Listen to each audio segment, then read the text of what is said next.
Hello friends, எல்லோரும் எப்படி இருக்கீங்க? Welcome to Jeena cooks channel. இன்றைக்கி சூப்பர் டேஸ்டியாகவும் நல்லா கூலிங்காக ஒரு ரெசிபி தான் ஃப்ரெண்ட்ஸ் பார்க்க போகிறீங்க. அதுவும் பச்சை பயிர் வச்சு ஒரு ட்ரிங்க் ரெசிபி ரொம்ப டேஸ்டியாக இருக்கும். கண்டிப்பாக இதை மாதிரி ரெசிபி செஞ்சு குழந்தைங்களுக்கு கொடுங்க.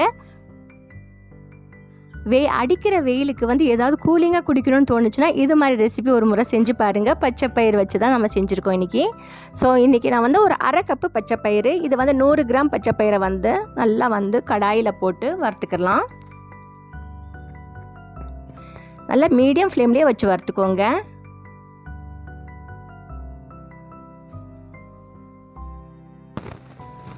நம்ம எல்லாத்துக்குமே தெரியும் பச்சை பயிரில் நிறையா ஃபைபர் இருக்குது, அயன் இருக்குது, உடம்புக்கு ரொம்ப ரொம்ப நல்லது பச்சை பயிறு.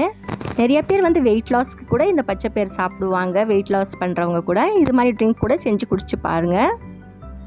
ஸோ இது நல்லா கலர் சேஞ்ச் ஆகிற வரைக்கும் நல்லா ரோஸ்ட் பண்ணிக்கலாம். இது 2-3 தடவை நல்லா தண்ணி ஊற்றி வாஷ் பண்ணிவிட்டு ப்ரெஷர் குக்கரில் சேர்த்துக்கலாம்.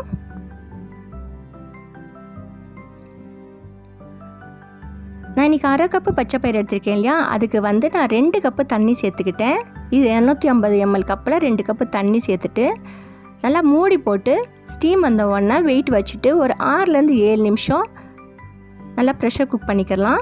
அது ஓரமாக இருக்கட்டும். அதோட இனிப்புக்கு வெல்லம் எடுத்துக்கிட்டேன். இன்றைக்கி வெல்லம் ஒரு 3/4 கப்பு வெல்லம், ஒரு அரை கப்பு தண்ணி, வெல்லம் தண்ணி நல்லா சேர்த்து ஒன்றா கொதிக்கட்டும்.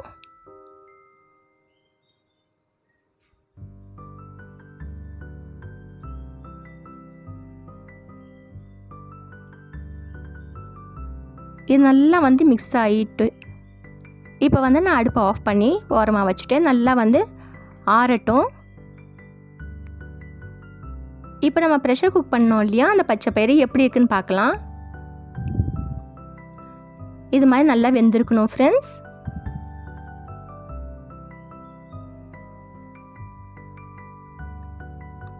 இப்போ இது நல்லா ஆறட்டும். ஆறிட்ட பின்னாடி ஒரு பெரிய மிக்ஸி ஜாரில் இதை சேர்த்துக்கலாம். தண்ணியோடையே சேர்த்துக்கோங்க.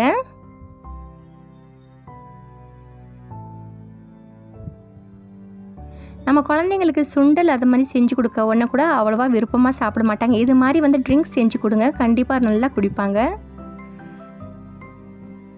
ஸோ இந்த வெல்லம் தண்ணியும் நம்ம ஊற்றிக்கலாம், வடிகட்டிக்கலாம். எப்படியுமே இந்த வெல்லத்தில் நம்மளுக்கு கல் தூசி மண்ணெல்லாம் இருக்கும்.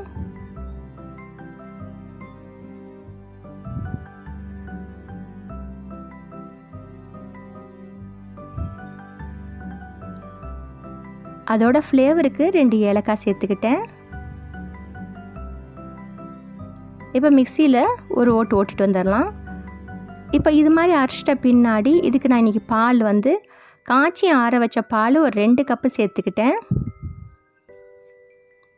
இப்போ இதையும் நல்லா அரைச்சிட்டு வந்துடலாம். இப்போ ஒரு மிக்சிங் பவுலில் சேர்த்துக்கலாம் ஃப்ரெண்ட்ஸ். அதோட மிக்ஸி ஜாரில் ஒரு அரை கப்பு தண்ணி ஊற்றி அலசி ஊற்றிக்கிட்டேன்.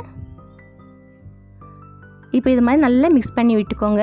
அதோட ஐஸ் க்யூப்ஸ் சேர்த்துக்கலாம். நல்லா அடிக்கிற வெயிலுக்கு இதமாக இருக்கும் இது ட்ரிங்க் குடிக்க உடனே. நீங்களும் கண்டிப்பாக இந்த ரெசிபியை ட்ரை பண்ணுங்கள் ஃப்ரெண்ட்ஸ். இது வரைக்கும் நம்ம சேனலை சப்ஸ்கிரைப் பண்ணலாம், சப்ஸ்கிரைப் பண்ணி வச்சுக்கோங்க. வீடியோ பிடிச்சா லைக் பண்ணுங்கள். ரொம்ப ரொம்ப பிடிச்ச ஃப்ரெண்ட்ஸ் அண்ட் ஃபேமிலி மெம்பர்ஸோடு ஷேர் பண்ணுங்கள். இது தாராளமாக 4-5 பேர் குடிக்கலாம். Okay friends, thanks for watching and take it. Bye bye.